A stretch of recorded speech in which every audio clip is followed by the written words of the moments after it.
Ah, păcat că s-a ars. Dar îmi place. Cu colțuri este chiar mai gustos. Varvara și Antonina stăteau într-un chioșc abandonat în pădure și mâncau o chiflă prăjită pe focul pe care l-au aprins ele. Locul, desigur, era destul de ciudat, la fel ca și ocupația fetițelor de 10 ani. Era anul 99.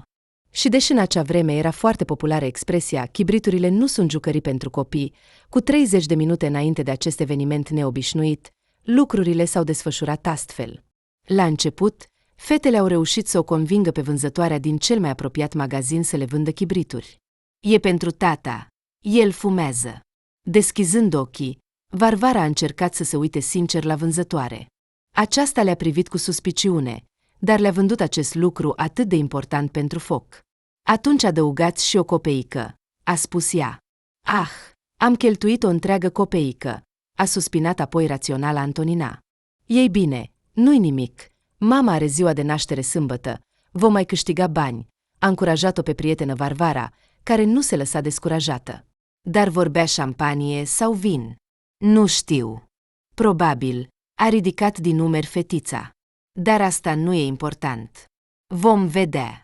Nu voi convinge mama că vinul e mai gustos decât șampania." A râs ea. O întreagă copeică era importantă pentru ele. Fetele apreciau foarte mult banii, deoarece îi câștigau cinstit, returnând sticlele de sticlă. Așa a fost stabilit de părinții lor. Toți banii obținuți din returnarea sticlelor de sticlă deveneau automat bani de buzunar pentru copii. Sticlele de șampanie, însă, nu erau acceptate nicăieri, dar sticlele de vin costau mai mult decât cele de lapte până la limonadă, care erau de obicei returnate fetițelor.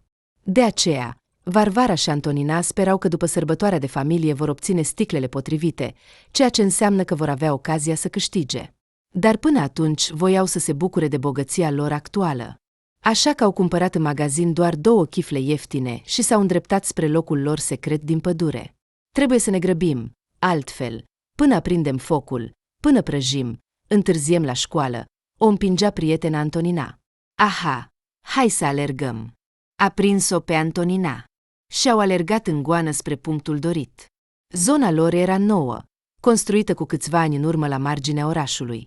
Din 2 părți era înconjurată de pădure, din care se auzea zumzetul camioanelor de pe drumul de centură. Și chiar în mijlocul pădurii se afla o bază de legume, de unde lucrătorii au scos dintr-un motiv oarecare un chioșc metalic ruginit mai departe în desiș. Acesta a fost ales de fetițe pentru întâlnirile lor secrete, observându-le în timpul uneia dintre ieșirile lor în pădure. "O chestie neobișnuită," spuneau ele pe rând. "Hai să facem aici cartierul nostru secret." Fetele au început să viziteze frecvent colțul lor nu foarte confortabil, dar retras. L-au decorat cu crenguțe și flori. Au făcut ascunzători cu tot felul de lucruri scumpe pentru inimile de copii, precum pietre frumoase. Era o vreme în care copiii nu erau temeți să fie lăsați singuri pe stradă și chiar în pădure. Iar în acel an, Varvara și Antonina au explorat în special cele mai îndepărtate locuri, deoarece clasa lor a fost mutată în schimbul de după amiază. Părinții erau la muncă dimineața, așa că fetele erau lăsate singure. "Hai să mâncăm chifle și putem să mergem la mine să prânim," a invitat-o pe prietenă Varvara. "Mama mi-a lăsat niște pelmeni în oală, le-am fășurat în ziar și în pătură. Trebuie să fie încă calde. Și supa de ciuperci în termos." "O, grozav!" s-a bucurat Antonina. "Căci acasă e liniște, nu am ce mânca.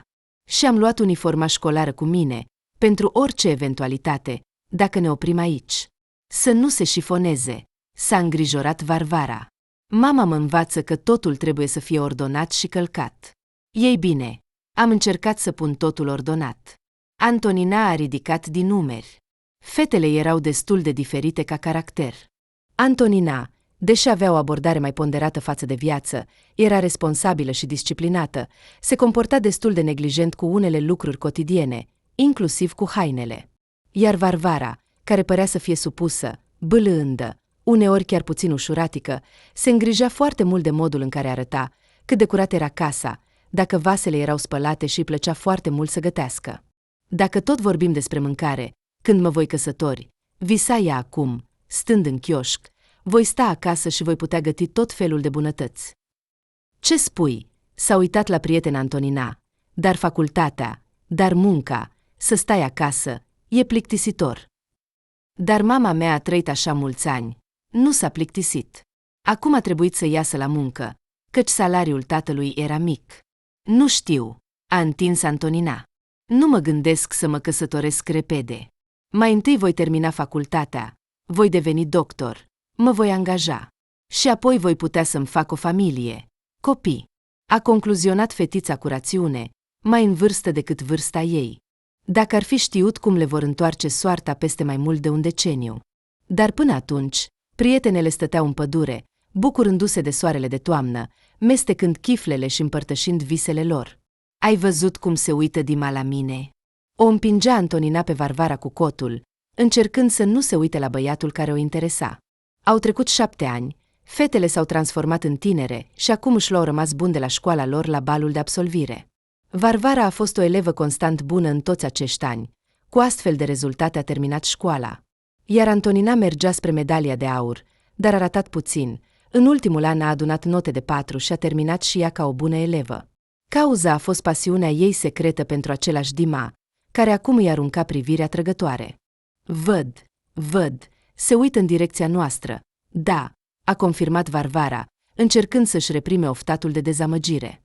Băiatul simpatic cu părul deschis din clasa paralelă era popular printre fete. Îi plăcea și Varvarei, dar se rușina să recunoască asta chiar și celei mai apropiate prietene, înțelegând că șansele ei de reciprocitate erau mici și mai ales știind că băiatul îi plăcea și lui Antonina. Varvara era de statură mică, plinuță, cu os gri, drăguță, dar părea ca mulți alți oameni. Iar Antonina se deosebea foarte mult. Era o frumoasă, înaltă, cu trăsături delicate, cu ochi verzi pătrunzători. Hei, fetele! S-a auzit o voce nu foarte tare din spate. Veți bea vodcă? Prietenele s-au întors. Era colegul lor Zenia. Se vedea că el a încercat deja băuturi alcoolice, deși oficial la eveniment erau doar câteva sticle de șampanie. Noi, vodcă, a șoptit Varvara indignată. Dar eu voi bea, a declarat brusc Antonina cu hotărâre. Hai să mergem. Apropo, unde? Suntem în toaleta băieților de la etajul 2, intrați, a spus Zenia și s-a pierdut în mulțimea zgomotoasă. Sărbătoarea avea loc în cantina de la etajul 1. Antonina și Varvara au scăpat în liniște, hotărând să urce la etajul 2 nu pe scara principală a școlii de lângă intrare, ci pe cea din spate, pe care trebuia să ajungă pe coridor, trecând pe lângă sălile de clasă ale elevilor de clasa 1, acum goale. Dacă ar ști copiii mici cum se termină școala, a râs brusc Antonina. Nu-i nimic, vor crește, vor afla. Ascultă, dar de ce ai nevoie de vodcă? A întrebat Varvara. Mie deja șampania mi-a urcat la cap. Vreau să-mi fac curaj și, în sfârșit, să mă apropii de Dima, căci el tot se uită, dar nu face nimic. Dar el este bărbat, trebuie să acționeze singur. Dacă nu face nimic, înseamnă că nu vrea. Oh, ești un specialist în bărbați, a râs Antonina. Tu nici măcar nu ai avut un băiat. Varvara s-a supărat din cauza acestei observații, dar a tăcut și a continuat să meargă după prietenă. Au bătut la ușa toaletei. Din spatele ușii închise ieșea fum de țigară. I-au lăsat să intre. În încăperea mică erau atât băieți, cât și fete. Toți fumau, sorbeau vodcă din pahare de sticlă, evident furate din cantină. Toți vorbeau vesel și râdeau tare. Varvara, văzând această scenă, a strâmbat din nas. Salut, turnați, a spus Antonina cu veselie. Dar cum ați adus vodcă în școală? Toți au fost verificați la intrare. Păi, am ascuns-o alaltăieri în radiatorul de lângă clasa noastră, a râs Zenia. Acolo se pot scoate plăcile de sus, iar apoi am ridicat capacul care acoperă țeava și am pus-o sub el. Noi suntem niște șmecheri noi, a râs Antonina. I s-a întins un pahar, iar ea, închizând ochii și strâmbându-se dinainte, a luat o înghițitură mare. Fu, a spus ea, după ce a tras aer în piept, ce mizerie caldă. Varvara a decis să se abțină de la consumul de vodcă din radiator. A observat cum prietena ei, care de obicei era rezervată, a mai luat câteva înghițituri și a început să tușească.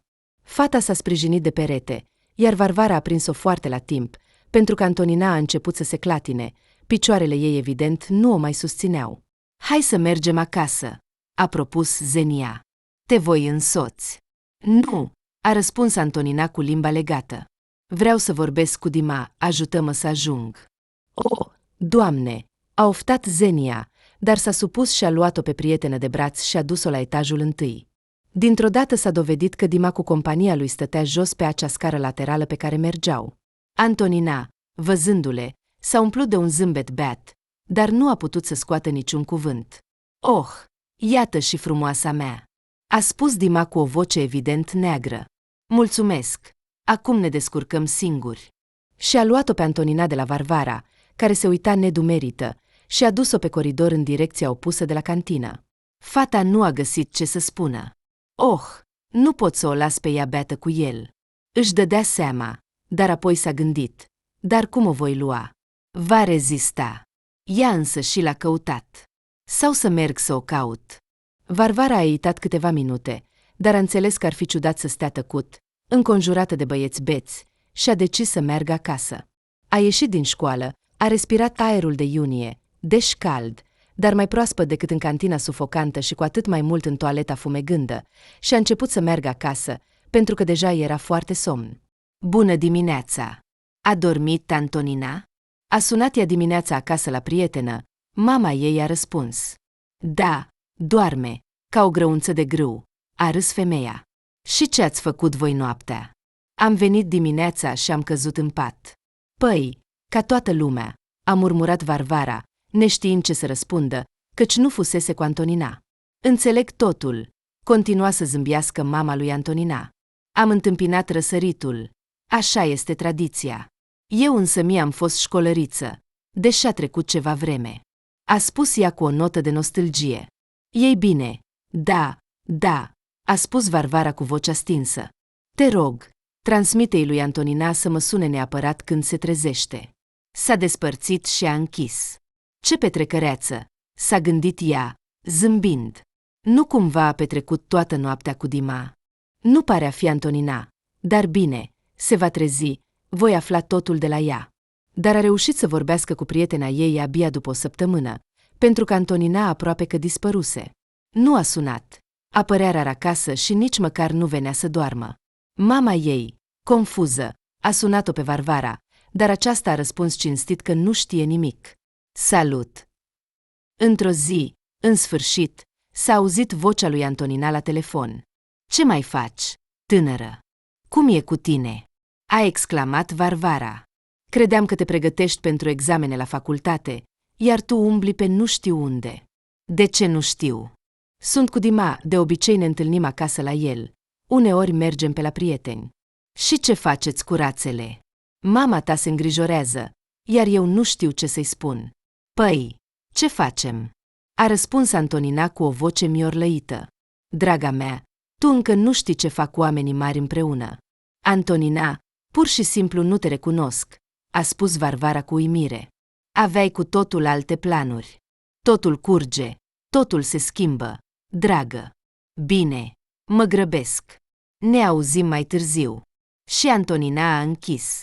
Varvara nu a mai văzut-o pe prietenă timp de 3 luni lungi. În această perioadă, ea s-a înscris la colegiu, a început să studieze pentru a deveni bucătar. Antonina suna din când în când și se descurca cu fraze generale. Dar evident că nu s-a înscris la facultate. Asta a înțeles Varvara. Și atunci prietena a sunat și a anunțat că se căsătorește. Noi, cu Dima, te invităm la nuntă. La cafeneaua de lângă fabrica de frigidere. El s-a angajat temporar acolo. Antonina, de ce tocmai acum? Tu nu voiai atât de devreme. S-a mirat Varvara. Dar ce se întâmplă cu studiile tale?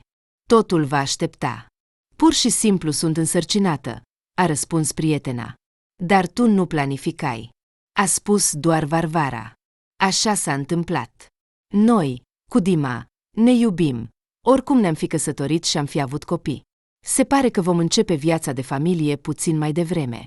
După o săptămână, Varvara, cu o neliniște inexplicabilă, privea cum se distrează câțiva invitați la nunta modestă. Pe ea, tot ce se întâmpla, dintr-un motiv oarecare, nu o bucura. Se părea că la cea mai bună prietenă este o sărbătoare, dar ceva îi provoca fetiței neliniște. Ah, Au dat toate ultimele economii pe asta, a oftat mama lui Antonina, așezându-se lângă Varvara. L-a prins pe fetița mea acesta. Nu ați vrut ca ea să se căsătorească cu el? A întrebat cu prudență fata. Desigur că nu. Ea nu știe încotro se îndreaptă cu el. A rămas însărcinată și umblă fericită. Nu știe că noi, cu tatăl, am presat-o pe ginerele nostru să se căsătorească. Dar ce? Credeam că el o iubește și pe ea. Poate că o iubește, dar în conversația cu noi a mormăit ceva că este prea tânăr pentru a-și asuma responsabilitatea. Părinții lui au fost și ei șocați de faptul că vor deveni bunici. Ei bine, ne-au susținut, a făcut faptele, așa că să se descurce cu consecințele. Varvara a ascultat tot mai mult și s-a întristat. Era evident că nu avea de gând să-i spună prietenei adevărul. Aceasta se învârtea în dans cu noul ei soț, rochia ei albă scurtă se ridica de la mișcare, voalul mic se aluneca puțin pe o parte, dar fata fericită părea că nu observa nimic și pe nimeni din jur, în afară de iubitul ei. Iar el, profitând de un moment în care Antonina a ieșit la toaletă, a invitat-o pe Varvara la dans. Ce părere ai despre toate acestea? A întrebat el cu un zâmbet. Normal. A răspuns cu reținere fata, ascunzându-și emoția. A realizat brusc că îi plăcea în continuare acest băiat. Deși înțelegea că acesta era deja soțul celei mai bune prietene, și mai ales că era un om care, așa cum s-a dovedit, trebuia să fie forțat să se căsătorească cu mama copilului său, dar ceva în inima ei a tresărit de îmbrățișările lui, de modul în care o susținea cu atâta încredere și bâlâândețe în dans. Dar tu mi-ai plăcut întotdeauna, a spus brusc Dima. E păcat că nu am reușit să ne cunoaștem mai bine. Dar tu ești foarte apropiată de Antonina, judecând după faptul că ea este însărcinată. Varvara a spus puțin stângaci din furie, s-a eliberat din brațele băiatului și s-a întors la locul ei. Au trecut 5 ani. Prietenele comunicau extrem de rar și doar la telefon. Varvara a terminat studiile pentru a deveni bucătar, dar nu a reușit să se angajeze pe specialitate. A trecut de la un loc de muncă la altul, iar uneori lucra chiar la 2 locuri în același timp. Iar Antonina, după ce a născut un fiu, a avut o fiică și s-a dedicat complet familiei și maternității, așa că nu avea prea mult timp să vorbească. În cele din urmă, Varvara și Antonina s-au înțeles să iasă la o plimbare în parc din centrul orașului. Mama tânără a adus copiii cu ea. Igor are acum 4 ani, iar Nadia are 2. Le povestea ea prietenei, în timp ce micuții se jucau în nisipul de pe terenul de joacă. Se pare că ai avut noroc, a spus Varvara. Copii frumoși. Mulțumesc. Vom vedea în cine vor lua caracterul. Căci Dima s-a dovedit a fi nu foarte hotărât. Nu poate să asigure o familie normală. Mama lui ne ajută financiar constant. Dar tu nu lucrezi încă, nu? A întrebat Varvara. Și eu mi-am imaginat munca mea altfel. Și viața de adult. Nu o să crezi. M-am angajat vânzătoare într-un chioșc. Stau uneori, mă plictisesc și mă amintesc cum râdeam noi în acel chioșc din pădure și ne făceam planuri. Eram naiv. Da. Dar tu voiai atât de mult o familie și copii. De ce nu ai făcut încă? Până acum nu am găsit pe cineva. A ridicat din numeri Varvara. Totuși, nu vreau să mă grăbesc cu alegerea soțului. Asta am înțeles. Crescând. Mă faci să cred că eu m-am grăbit? A sărit Antonina ca și cum ar fi fost lovită. Crezi că m-am grăbit? Nu. Ce spui? A încercat să o liniștească Varvara. Pur și simplu, spun, nu am întâlnit, se pare, persoana mea. Prietenele au mai petrecut încă o oră, reușind să vorbească în fragmente, aproape tot timpul fiind ocupate cu copiii. Odată cereau să meargă la leagăne, apoi să hrănească rațele, apoi la toaletă, apoi să bea apă. Varvara a ajutat-o pe prietenă cu ce a putut și, la sfârșitul plimbării, a simțit că s-a obosit. Cum te descurci singură cu ei 2? S-a mirat ea, când deja stăteau la stația de autobuz și așteptau autobuzele lor. M-am obișnuit, a răspuns Antonina zâmbind. Știi, e mai greu cu primul, când nu știi exact ce te așteaptă. Dar cu fetița e deja mai simplu, pe calea bătută. Dar faptul că sunt 2 mici deodată și amândoi cer periodic ceva de la mine, cu asta e mai greu uneori. Dar Dima nu te ajută, nu? A întrebat Varvara. Ajută, dar rar. Ori lucrează, ori merge la interviuri. Din păcate, Nu rămâne mult timp într-un loc. A oftat ea. E clar. A întins Varvara, neștiind cum să o consoleze pe prietenă. Bine, ieși și tu la o plimbare, căci ne vedem atât de rar. Neapărat. Sau mai bine vino la noi în vizită. Atunci voi reuși să mă ocup de copii și să vorbesc cu tine normal. S-au îmbrățișat. Aici a venit autobuzul lui Antonina, iar ea, cu micuții, s-a înghesuit în el și a plecat. Varvara i-a urmărit mult timp, ca și cum ar fi avut presimțirea că aceasta a fost ultima lor întâlnire. La câteva zile, duminica dimineața de vreme, cineva a sunat la ușa casei lui Varvara. Somnoroasă, s-a ridicat din pat, a pus pe ea un halat și a mers să deschidă. S-a uitat prin vizor și a văzut-o pe mama lui Antonina. Ce s-a întâmplat? A deschis fata ușa. Varenca. Varenca. Femeia plângea și nu putea să scoată un cuvânt. Antonina. Antonina. Intrați. Fata a tras-o aproape cu forța pe femeia epuizată în apartament și a închis ușa. Ceva s-a întâmplat cu Antonina. Ea. Femeia a dat din cap. Ea a murit. Cum? Varvara s-a prăbușit pe perete. Picioarele i s-au îndoit. A ieșit la magazin seara. Tatăl ei venise în vizită, iar ea a vrut să facă clătite, dar s-a terminat laptele. El spune că era obosită, somnoroasă. Se pare că nu a observat că vine o mașină, iar trecerea era nereglementată. Dar ce să facem? A întrebat tatăl ei pe Varvara, șocată. Te rog, vino cu mine. Tatăl era deja la morgă. Nu-și găsea locul de câteva ore. A ieșit fiica și a dispărut. Nu a vrut să sune și să o sperie. A așteptat. Apoi vecinii au venit. Ei au recunoscut-o la locul accidentului, căci nu avea documente asupra ei. A ieșit la magazin. A mers după lapte. Și femeia a început să plângă cu adevărat. Varvara a îmbrățișat-o și a început să plângă și ea. Era greu să creadă în realitatea a ceea ce se întâmpla. Cu doar câteva zile în urmă, ele se plimbau împreună în parc, aproape ca în copilărie. Râdeau, mâncau înghețată. Ea voia să trăiască viața cu totul diferit, a spus fata printre lacrimi. Dar cum așa? Ele plângeau și nu puteau găsi puterea să iasă din casă. Dar era necesar să facă asta. Undeva acolo se afla fiica și prietena lor iubită, și la fel ca ele, tatăl ei plângea. La înmormântarea lui Antonina, lacrimile curgeau și ele. Rude, prieteni, colegi de clasă, toți cei care au venit să o conducă pe ultimul drum pur și simplu nu puteau crede că fata deșteaptă și frumoasă a plecat atât de tânără, fără să-și îndeplinească niciunul dintre visele sale. Dar, într-adevăr, a reușit să lase în urmă 2 copii. Dima, poate ai nevoie de ajutor? A întrebat Varvara pe soțul prietenei, care stătea lângă sicriu cu un aspect complet pierdut. Da, probabil, a șoptit el. Încă nu pot înțelege nimic. Cum să trăiesc mai departe? Cum să cresc copiii? A plâns sincer. Varvara s-a așezat lângă el și l-a îmbrățișat pe umăr. Nu avea ce să-i spună. Durerea tânărului văduv nu putea fi ajutată cu nimic. Au tăcut câteva minute, iar fata i-a propus să o ajute să se descurce cu lucrurile lui Antonina, mergând la el a doua zi. Dima a fost de acord. Igore, ajută-mă, te rog, a cerut Varvara fiului lui Antonina, scoțând hainele prietenei din dulap. Hai să le sortăm. Fustele le punem în această cutie, iar rochia în aceasta. Te descurci?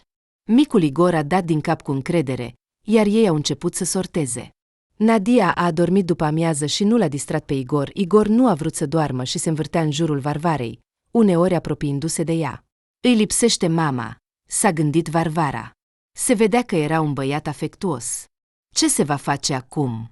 De aceea a cerut copilului să ajute, căci micul Igor se agăța evident de ea și nu voia să rămână singur. Nu a reușit să-l distragă nici cu jucării, iar Dima nu era acasă, plecase să caute de muncă. În ultima vreme am stat acasă. A mărturisit el lui Varvara înainte de a pleca. M-am angajat vânzător, dar aproape că m-au acuzat de lipsă de marfă. Am scăpat cu greu. Acum caut un nou loc. Dar unde ai fost când Antonina? Fata nu a putut să pronunțe cuvântul a murit, dar Dima a înțeles-o. Am fost la un prieten la spălătorie. El este acolo la muncă, a spus, au un loc vacant. Dar, Dintr-un motiv sau altul, nu i-am plăcut șefului lor. Dacă aș fi știut, mai bine aș fi rămas acasă cu soția. Nu te învinovăți. Nimeni nu ar fi putut anticipa o astfel de nenorocire. Poate, a spus Varvara cu umerii ridicați. Mergi, desigur, ocupă-te de căutarea unui loc de muncă. Altfel, cu ce vei trăi? Eu voi sta cu copiii. Și ea a petrecut ziua și seara îngrijind copiii. I-a hrănit, i-a distrat, i-a culcat, iar în același timp a pregătit cina pentru Dima, gândindu-se că se va întoarce flămând. Aproape de ora 10 seara, ea era epuizată. Așa s-a simțit Antonina, a realizat ea, toată ziua ca o veveriță în roată. Cheile au clănțănit la ușa de intrare, s-a întors cheia, iar Dima a intrat în apartament. A scos pantofii și s-a prăbușit fără vlagă pe un taburet în hol. Cât de obosit sunt, a spus el încet. Toate picioarele i-au fost afectate de această muncă. Mergi, mănâncă, a chemat Varvara. M-am gândit că nu vei avea putere să gătești. Și eu voi lua cina cu tine. Sunt obosită și eu după o zi întreagă. S-au așezat la masă. Varvara a pus farfurii cu orez și pui prăjit. Îmi pare rău că este atât de puțin. Nu am găsit nimic altceva în frigider, i-a spus ea lui Dima. Ce spui? Îți mulțumesc foarte mult, a răspuns el și a început să mănânce cu poftă. Ascultă, poate rămâi la noi?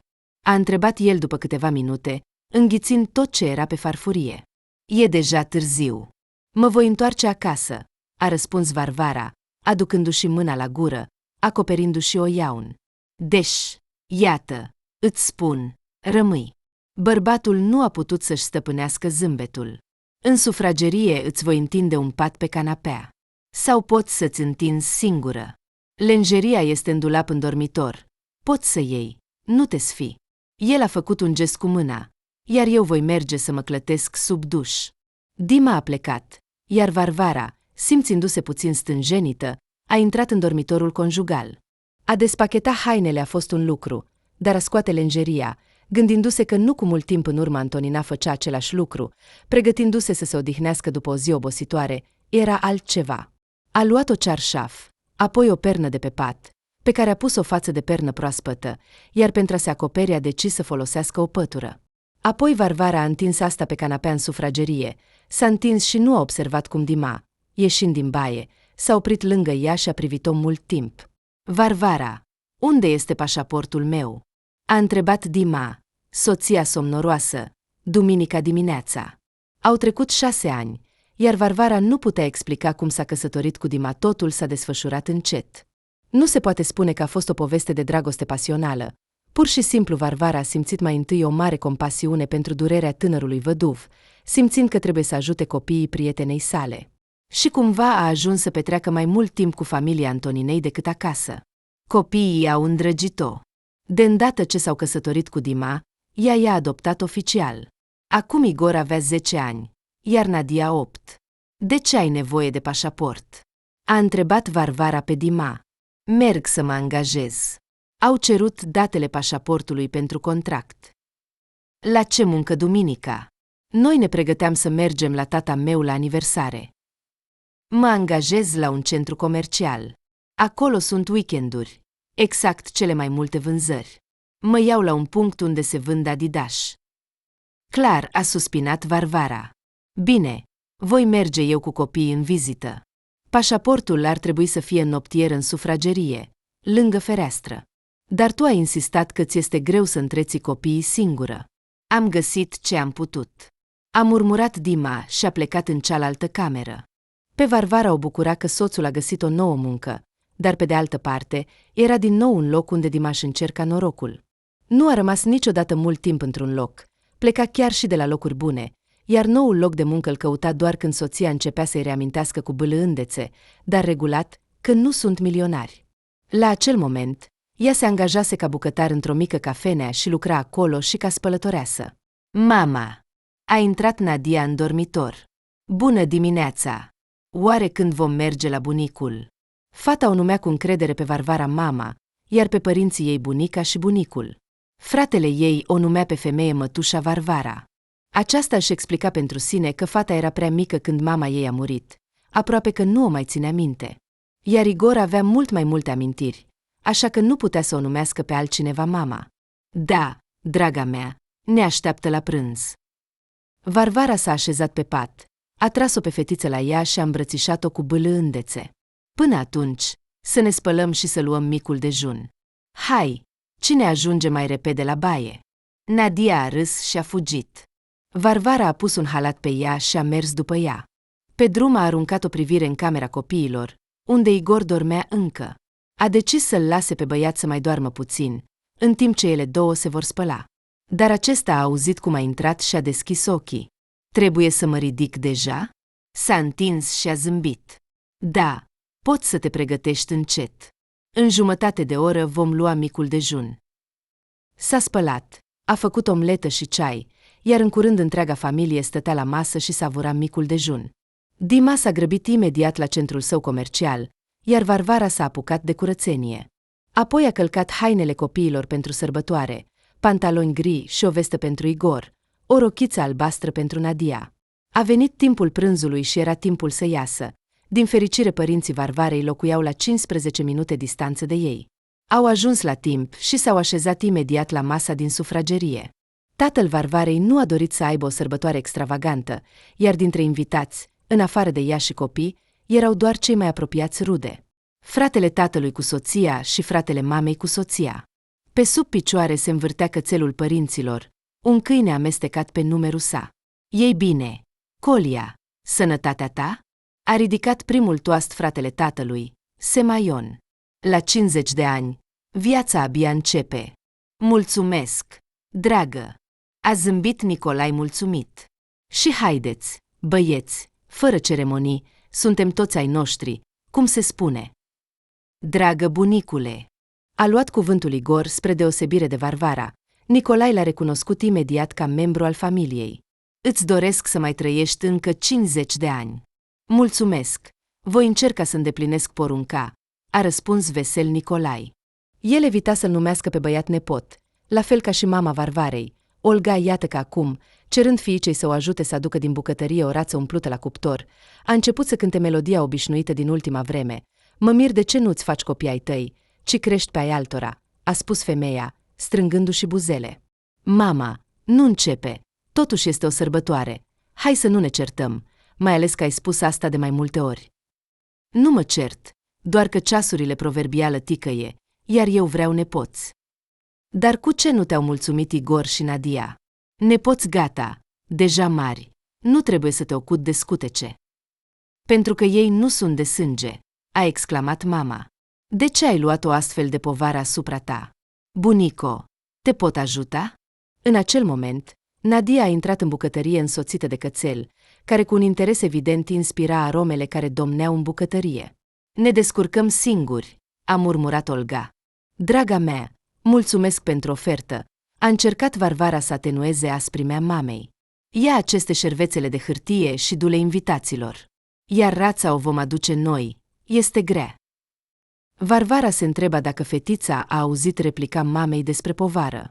Dar fetița a luat cu calm pachetul de șervețele și a fugit înapoi în sufragerie. Femeia a aruncat o privire reproșătoare către Olga, a luat platoul cu rață și a mers după fiica ei adoptivă. Iar imediat după prânz a luat copiii și s-a întors acasă. Mâine merg la școală. A explicat ea sec. Trebuie să verific lecțiile, să spăl uniformele și mai sunt o mulțime de lucruri de făcut. Acasă îi aștepta deja Dima, stătea în fața televizorului cu o sticlă de bere și semințe. Cum e munca ta? Sărbătorești că te-ai angajat? Nu, a întins bărbatul. Nu mi-a plăcut acolo. Cer să stai toată ziua la intrare și să chemi oamenii. Asta mă stresează. Oh, a suspinat Varvara. Și de ce bere atunci? Să mă relaxez. Am stat toată ziua acolo. Am meritat. Am împrumutat bani de la vecin. De obicei se împrumută până la salariu, a spus Varvara cu bâlândețe, dar tu nu ai, deci din nou trebuie să-mi dai mie. Oh, a strâmbat Dima, dar voi găsi eu o muncă, îți voi da înapoi. Varvara a mers în tăcere în bucătărie, era timpul să pregătească cina. A pus cartofii la fiert, iar apoi a aruncat hainele în mașina de spălat. Era veche, se numea zână, o puneau pe suporturi speciale pe cadă. Mașina spăla acceptabil, dar nu avea centrifugă. Și tot ce spăla, Varvara mai apoi clătea în cadă, stoarcea și punea în laian să se scurgă. Iar cât timp mașina spăla, se ocupa de cină. Când laianul s-a umplut, obosită de alergatul între baie și bucătărie, a strigat la soț. Dima, agăță hainele spălate să se usuce pe balcon, a cerut ea și s-a întors din nou la aragaz. Dar când s-a întors, totul era la locul lui. Varvara a suspinat și a întins totul pe sfoară singură. Grijile o oboseau, iar, hrănindu-i pe cei de acasă cu cină, a decis imediat să se culce. Dimineața, primul lucru a fost să le calce copiilor uniformele, ceea ce a durat mult timp, deoarece hainele nu se uscaseră complet, iar Varvara a trecut răbdătoare de mai multe ori cu fierul de călcat, până a ieșit toată aburul. Tot ce mai trebuia călcat a decis să lase pentru seară și a plecat la muncă. Seara, acasă o aștepta o surpriză. Femeia a fost întâmpinată de soacra sa, Ecaterina Mihailovna. "De ce ai venit?" s-a mirat Varvara. "Tu ai spus că vineri vei veni să iei copiii pentru weekend." "Mi-a fost dor," a răspuns femeia. "Și am vrut să vorbesc cu Dima ce se întâmplă cu munca lui. A spus că va fi acasă, dar nu este. L-am rugat să-i întâlnească pe copii de la școală, să-i hrănească," a spus Varvara. "E ciudat că a plecat. Copiii nu sunt bebelușii, desigur, dar totuși. Și cu munca nu este nimic nou. Se uită, alege." "Înțeleg," a spus Ecaterina Mihailovna. "Ia banii atunci." Și-a întins femeii câteva bancnote mari. "Nu trebuie," a respins Varvara. "Am 2 salarii, pentru mine și pentru acel băiat. Sunt obosită," a zâmbit ea. "Exact. Dar tu ai ales această viață," a spus soacra, fără a uita de asta. În curând a plecat, fără a aștepta fiul. Și a refuzat categoric să ia banii. Varvara, în toți acești ani, nu a reușit să înțeleagă cum o consideră Ecaterina Mihailovna. Pe de o parte, putea să o critique ca gospodină. Fie că a gătit prea puțin, fie că a găsit praf pe pervaz. Pe de altă parte, o ajuta constant financiar. Și adesea lua nepoții în weekenduri și vacanțe, oferindu-i Varvarei ocazia să se odihnească puțin. În general, femeia avea senzația că Ecaterina Mihailovna nu o îndrăgește pe noua noră. Interesant cum se raporta la cea anterioară, se gândea Varvara. Îi părea rău că nu a discutat despre asta cu Antonina. Dar cine știa că totul va fi așa? A venit iarna, iar existența liniștită a familiei a fost întreruptă de o nenorocire. Nadia a început să se îmbolnăvească frecvent. Era răgușită, vorbea, suferea de o tuse care părea că îi va rupe micile plămâni.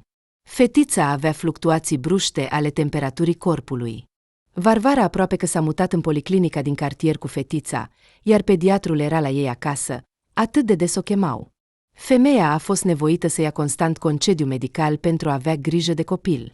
Dima o ajuta, dar periodic se angaja la muncă și, folosind acest motiv, refuza să stea cu copiii. "Eu sunt cel care aduce banii," declara el cu mândrie. "Treaba bărbatului este să câștige bani. Treaba femeii este să păstreze căminul familial." Varvara nu comenta. În anii de viață comună, s-a obișnuit că nu el întreține familia, ci ea, muncind la 2 locuri de muncă. Se mira cum reușea să aibă grijă de 2 școlari. Când Nadia a început să se îmbolnăvească, ea se împărțea între muncă și casă. Și acum, fetiței au fost prescrise proceduri care se desfășurau în policlinica din alt cartier, plus injecții care trebuiau făcute în instituție și la locul de reședință. "Dima, mă gândesc să iau o mașină în credit," a început odată o discuție femeia. "Cu ce bani o vom plăti?" S-a tensionat soțul. "Am calculat că voi putea plăti creditul, dacă voi rămâne la ambele locuri de muncă actuale. Doar că atunci va trebui să o duci pe Nadia cu mașina la tratament și, de asemenea, pe Igor la cercurile lui." În principiu, pot, da," a zâmbit Dima, înțelegând că nu-i se cere nimic, iar să se laude cu o mașină nouă i-ar plăcea. "Minunat! Mâine voi merge să aflu exact despre condiții și, dacă totul este în regulă, voi completa imediat documentele." "Ce m-aș face fără tine?" a spus bărbatul cu abilitate. "M-ai scos din abisul disperării după moartea Antoninei, iar acum nu pot trăi fără tine." "Așa e," s-a gândit Varvara fără milă. Cu ce ai trăi și ai hrăni copiii, cu o astfel de dorință de a munci? Nu se gândea să plece de la soțul nepriceput, iubea prea mult copiii, iar viața ei se părea plină și împlinită tocmai în familie. Cu ani s-a obișnuit cu acest mod de viață și cu zâmbetele sincere ale copiilor dimineața, cu modul în care ei îi mulțumeau pentru mâncarea gustoasă, cum îi ajutau să facă curățenie și alte treburi gospodărești. Și că Dima percepe asta ca pe un lucru firesc, chiar dacă cu o recunoștință de fațadă s-a obișnuit și cu asta. Femeia a realizat. Au trecut încă 2 ani. În viața familiei nu au fost schimbări semnificative, cu excepția faptului că Igor, care în acel moment împlinise 12 ani, a început încet să se transforme într-un adolescent cu țedi. Nu era obraznic, nu era nepoliticos, dar în comportamentul său începea să se simtă o oarecare străinătate. Varvara încerca să nu apese pe copil, îi cerea doar să ajute puțin prin casă, dar era senzația că băiatul o face fără plăcere. Ce ai vrut? Un copil străin. Nu ești nimeni pentru el. Continua să-i bârfească în minte mama. E timpul să-ți faci propriul. Mama, dar cum îți imaginezi asta? Cum vor percepe copiii un nou bebeluș, chiar dacă mă voi hotăr? Tu te gândești doar la ei, a izbucnit femeia. Gândește-te și la tine, în sfârșit. Varvara a început să asculte cuvintele mamei doar după vizita la medicul ginecolog. Ginecologul s-a uitat atent la ea. Varvara, ai 30 de ani, a constatat ea. Dacă vrei copii, este momentul să te gândești la asta. Adevărat, poate ar trebui să încerc, s-a gândit Varvara pe drumul de întoarcere acasă. Igor și Nadia sunt deja mari, mai am 5 ani și nu voi mai fi necesară. Iar aici, un bebeluș. Desigur, Dima nu mă va ajuta în această privință, dar, totuși, dacă am ajuns în această familie, înseamnă că voi face copii cu acest om. Plină de hotărâre, a început să discute cu soțul despre asta într-o dimineață de vreme în weekend, când încă stăteau în pat. Dima, mă gândesc că ar trebui să avem un copil împreună. Și femeia și-a expus gândurile. Dar va trebui să intru în concediu de maternitate, cel puțin 1 an. Ce concediu? Ce naștere? Trebuie să plătești creditul nostru. S-a întors spre ea cu o față furioasă. Varvara a rămas șocată de îndrăzneala soțului șomer. El tocmai plecase din nou de la un nou loc de muncă, motivând în mod obișnuit că nu s-a înțeles cu conducerea. Vorbești despre creditul pentru mașină? Ai putea să înceți să-l plătești tu, a izbucnit Varvara. Căci doar tu folosești mașina. Eu duc copiii. Unde îi duci? A răspuns femeia cu dispreț. Nadia, din fericire, nu mai merge la doctor și la proceduri. Igor deja se descurcă singur cu treburile lui. Mă întreb chiar pe ce arzi benzină. Nu folosesc mașina atât de des. Dima a început să se retragă, dar nu este momentul acum să facem copii, consider eu. Și când va veni acel moment? Nu înțeleg de ce eu trebuie să plătesc ceva și nu pot să fac un copil din cauza asta. Întrebarea a rămas fără răspuns. Bărbatul s-a ridicat brusc din pat și a fugit la toaletă, pretinzând că îi trebuie urgent. Varvara nu se grăbea să se ridice și să înceapă treburile zilnice. Nu avea niciun chef după o reacție atât de neașteptată din partea soțului. Se gândea ce să facă acum cu toate acestea. Și de ce s-a agățat de acel credit. Încerca să înțeleagă logica soțului ei. Am luat-o pe 4 ani, mai am de plătit 2, având în vedere că voi mai lucra minim încă 6 luni înainte de concediu, poate chiar mai mult, căci la vârsta mea nu rămâi gravidă dintr-o dată, iar lui Dima mai rămâne mai puțin de 1 an să se străduiască pentru a plăti restul datoriei. M-am dus, a strigat brusc de la ușă soțul. Am uitat, astăzi am, și apoi a murmurat ceva neclar. Nu a avut timp Varvara să întrebe din nou, cum soțul a fugit. În timp ce ea se întreba ce se întâmplă, a sunat soacra. Varvara, salut! Nu pot să vin să iau copiii la mine astăzi. A picat robinetul în baie, abia am găsit un instalator în weekend. Aștept acum. Puteți să-i aduceți la mine?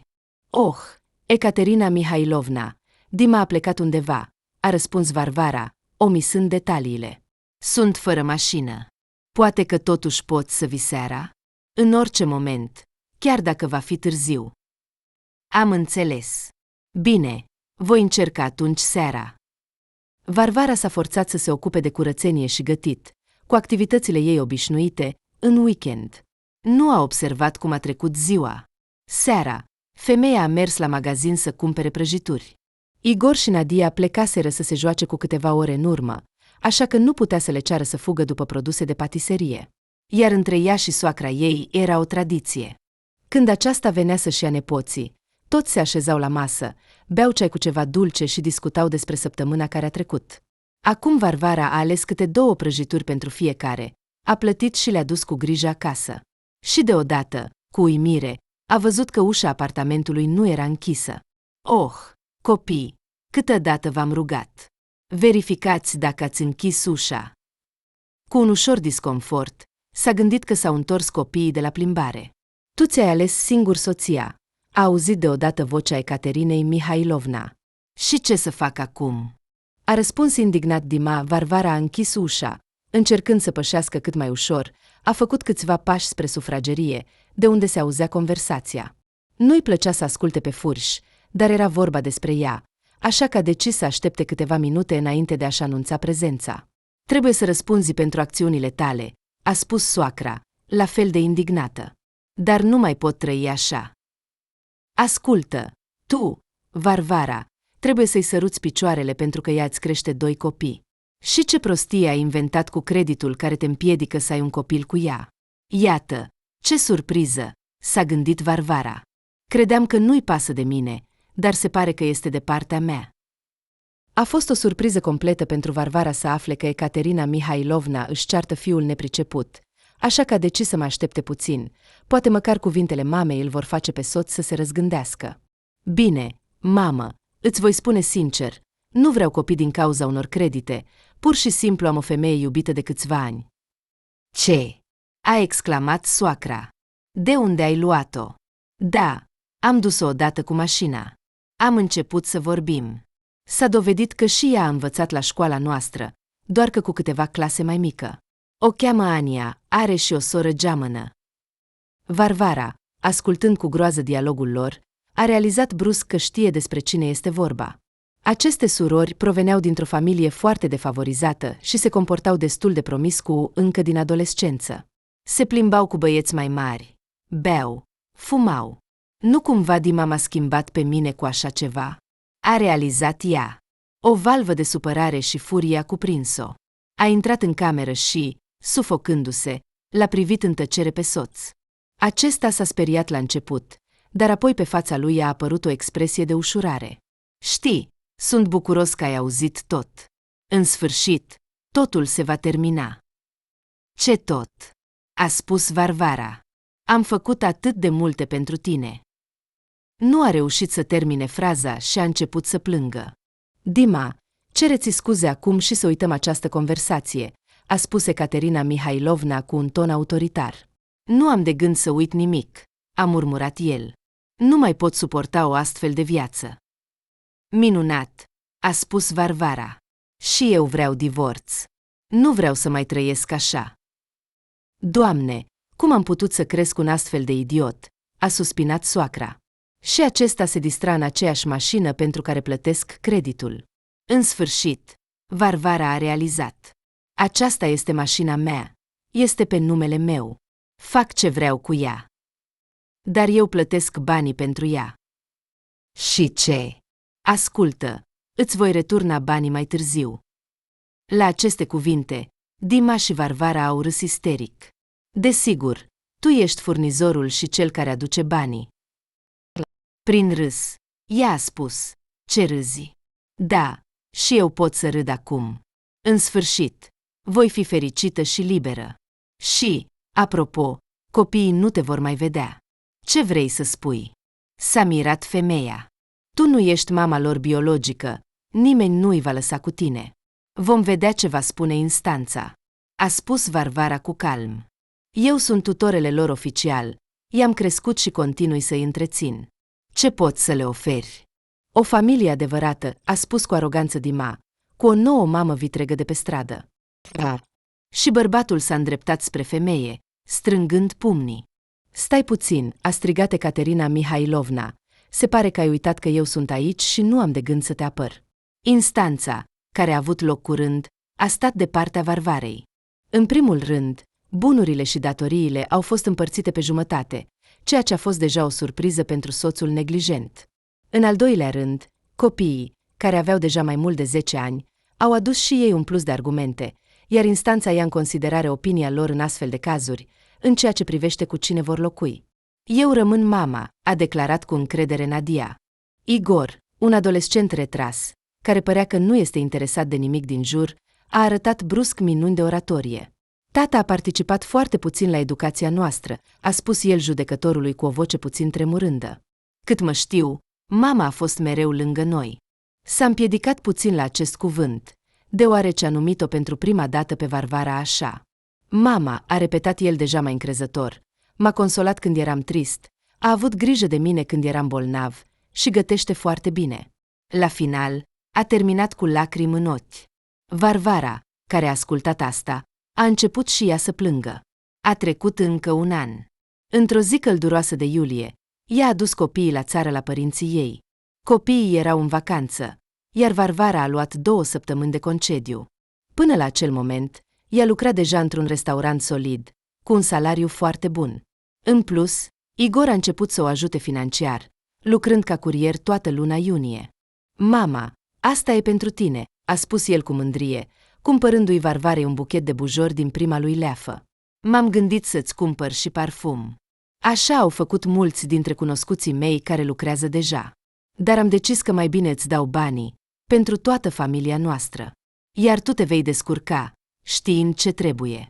Mulțumesc, dragul meu, s-a emoționat femeia. Dar insist să lași, să zicem, o treime pentru tine și să cumperi ce vrei. Bine, a zâmbit băiatul. De fapt, voiam un skateboard, pentru că în clasa noastră doar Serghei are unul și după ore mergem aproape toți să ne dăm cu el. Igor și-a cumpărat un skateboard și a dispărut, dându-se pe stradă până seara târziu, și chiar acum s-a dus cu el la țară, deși Varvara a încercat să-l convingă, explicându-i că acolo nu este asfalt. Dragule, acolo este pădure, râu, nu ai unde să te dai, dar ai unde să te plimbi și să înnoți, explica femeia. Nu-i nimic, mă descurc, a zâmbit el cu veselie.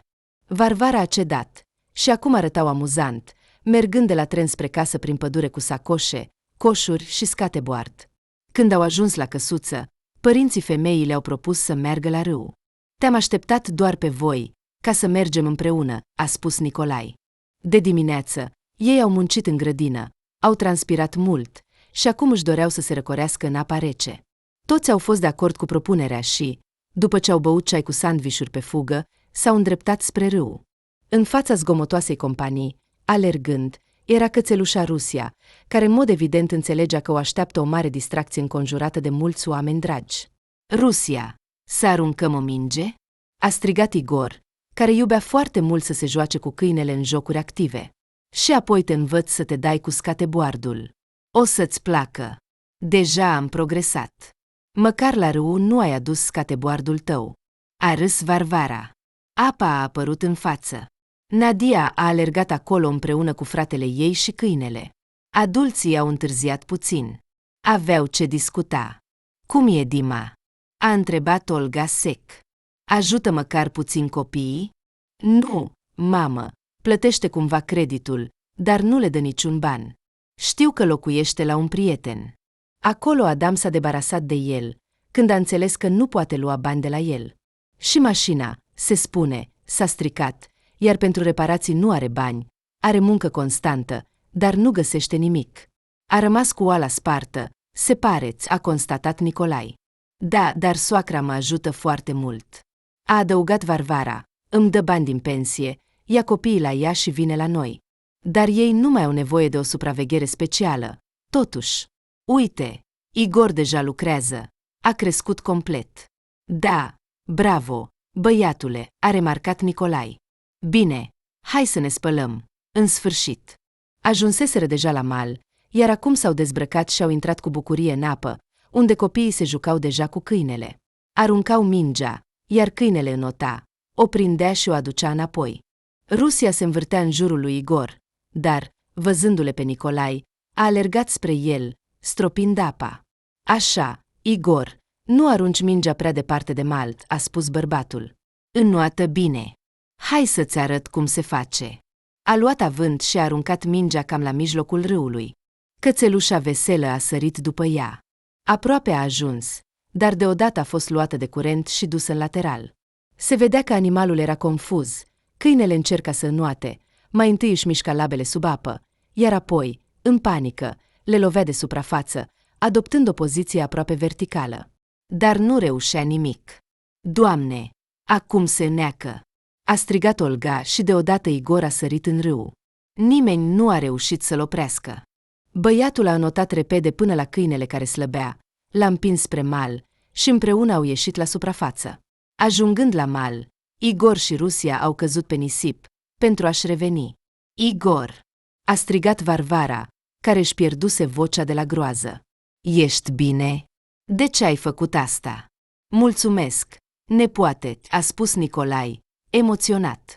Cu plăcere, bunicule, a răspuns calm băiatul, remarcând fără îndoială că bărbatul l-a numit astfel pentru prima dată. Atunci Rusia a început să tușească, apă ieșind din gura ei. Olga a luat animalul în brațe și l-a plecat puțin cu capul în jos, gândindu-se că astfel lichidul va ieși mai repede. Dar câinele tot nu a încetat să tușească. Mama, hai să o duc la veterinar, a propus Varvara. Erau aproape de centrul raional. Dar cum te vei duce fără mașină? Oh, cu trenul. Voi ajunge cumva la o stație. Copiii, să rămână la voi. Bine.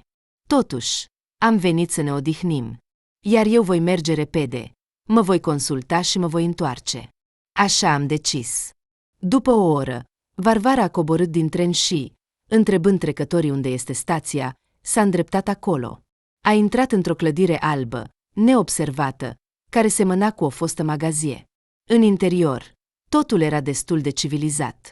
Curățenie, echipamente noi pentru diagnosticare, instrumente strălucitoare pentru examinare. Intrați, îmi iau doar o secundă, a spus medicul, stând pe un scaun cu spatele la femeie. Bărbatul s-a întors, iar Varvara a văzut că era cam de vârsta ei, iar în mână avea o furculiță pe care o mesteca în grabă. Deodată, a râs. Ați încercat vreodată furculițe prăjite pe foc, cu cărbuni? Fără legătură, a spus ea, amintindu-și de seriile lor de copilărie cu Antonina. Nu, dar sunt delicioase. A râs bărbatul în răspuns, iar ochii lui albaștri au strălucit jucăuș. Pot să vă organizez o degustare. Nu se știe de ce, a spus Varvara, considerând că nu este predispusă la flirt. După 6 luni, ea și Valera, așa se numea iubitorul de furculițe, stăteau în cabinetul unui alt medic. Veniseră pentru ecografie, pentru a afla cum se simte copilul lor viitor. Relația lor s-a dezvoltat rapid. Pe Valera nu l-a deranjat că Varvara avea 2 copii adoptivi, iar pe femeie nu o speria câinele său preferat, un Saint Bernard. Deja de câteva luni, întreaga familie mare locuia la bărbat în centrul raional. Au decis că așa va fi mai bine. Copiii, viitorul lor, în aer liber. Valera avea un loc de muncă stabil, iar Varvara s-a angajat la o cafenea din apropierea gării. Ei bine, părinți, vom afla jumătate din copil? S-a adresat lor medicul. Nu, au spus ei în cor. Avem deja un băiat și o fată, a adăugat Valera. Așa că vom verifica cine va fi în cele din urmă mai mult în familia noastră, bărbați sau femei. Până acum avem egalitate, a adăugat Varvara. Bine. Copilul se dezvoltă absolut normal, a spus medicul. Vă aștept peste 3 luni pentru următoarea ecografie. Bărbatul și femeia au ieșit de la medic și s-au îndreptat spre casă prin noroiul de februarie. Deodată, soarele a strălucit printre nori, ca și cum s-ar bucura de veștile bune. Varvara și Valera tăceau și zâmbeau, bucurându-se de o zi frumoasă. Când au ajuns acasă, copiii au alergat și i-au asaltat cu întrebări. Ei bine, frățior sau surioară? Nu știu, am decis să fie o surpriză, zâmbea Varvara, dezbrăcându-se de cizme. Bine, e un pic dezamăgit, a spus Igor, dar noi cu Valera avem și pentru tine o surpriză.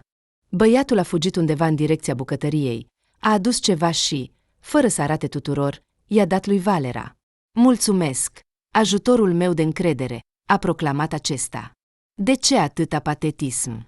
A râs Varvara, trecând din coridor în cameră. Acolo, totul era plin de baloane colorate, iar pe covorul de pe perete era prins coace un poster cu inscripția "Te vei căsători cu mine?" De la cine e propunerea? A râs Varvara, privind spre cei dragi. S-a strecurat la noi admiratorul meu necunoscut. Foarte cunoscut, a zâmbit Valera, scoțând din buzunar și întinzându-i femeii ceea ce îi dăduse Igor, o cutie cu un inel de logodnă. Așa că ce răspunzi? Desigur, mă voi căsători, a zâmbit cu bâlâândețe Varvara și l-a sărutat pe logodnicul ei. Și toți s-au dus în bucătărie să bea ceai. Dar nu doar el îi încălzea în această zi răcoroasă, ci mai ales dragostea care ardea în inimile lor. Toți ar fi putut să-și trăiască viețile paralele și să comunice puțin, sau chiar să nu se întâlnească niciodată. Dar au găsit o familie și, în ciuda tuturor circumstanțelor, și-au găsit fericirea și nu aveau de gând să se despartă de ea.